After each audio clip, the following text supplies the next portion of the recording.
In my sermon this week, I talked about the fact that if the Jews were to list 5 prominent Old Testament characters, we could easily come up with Moses on that list. So what I want you to do for just a moment is I want you to just write down 10 names from the Bible, 10 prominent names from the Bible, maybe the top 10 list, if you will.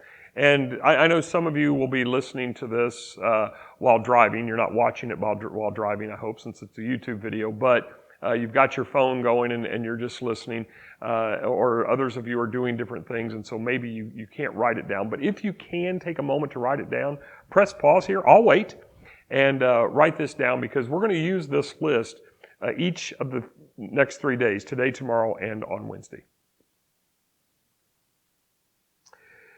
Now, as you look at your list, or you think about your list, I bet that most of us would have the same types of names. In chronological order, you might have an Adam and or an Eve. You might have Noah and Abraham. You might have Isaac and Jacob, maybe Joseph. You might have Moses or Joshua, going into Samuel, David. You might have some of the prophets, including like Jonah or Daniel or even Isaiah, Jeremiah. There'd be all kinds of people. Maybe you said Abraham and Sarah, because they are often intertwined there. From the New Testament, hopefully you had Jesus, right? This is church, so Jesus is a good answer. You might have had the Apostle Paul and Peter, several of the other apostles, maybe like Bartholomew and Thaddeus. I mean like James and John or somebody like that. But we probably have a list that we could come up with pretty easily and have a top 10 that would have most of the same names.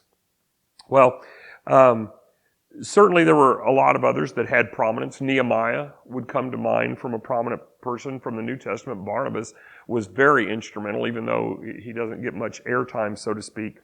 But and if it was me, I would say that my name would start with Jesus and probably Paul, and then I'd probably go Moses, Abraham, David, Peter, and John, and then the last 3. It would just depend upon the day which 3 I would put. But if you think about that list, think about those from the Old Testament, and probably 3 that are on that list from the Old Testament, if you gave enough time to think about it, would be Abraham and Moses and David, to put them again chronologically.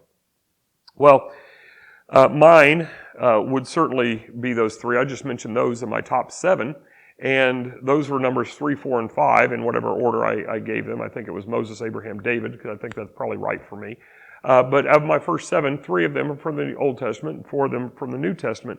And that would certainly be true. Those 3 names would certainly be true for a first century Jew. Why would that be? Well, Abraham was the father of the nation. Literally. He was called the father of the nation. He was known as the father of the nation, and rightfully so.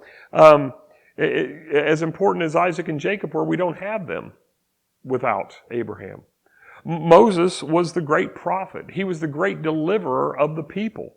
He was the receiver of the law, so obviously he's important. And David, a great king, the great conqueror, the one who delivered Israel from the hands of their enemies, such as the Philistines, the one who made prosperity and peace possible. That way his son Solomon would have the time and the efforts to be able to build a temple rather than having to be at war all the time. So these 3 names would be high on anyone's list, but especially for a first century Jew. And we might be able to deduce that, but Paul knew that. Not only because Paul was a first century Jew turned Christian, but because he lived amongst other first century Jews.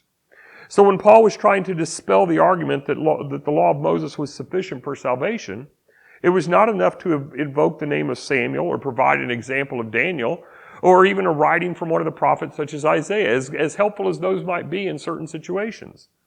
No, what Paul knew was necessary was that he needed to counter the belief that the law was what saves. And in doing so, he needed heavyweights, so he drew upon names such as Abraham and David.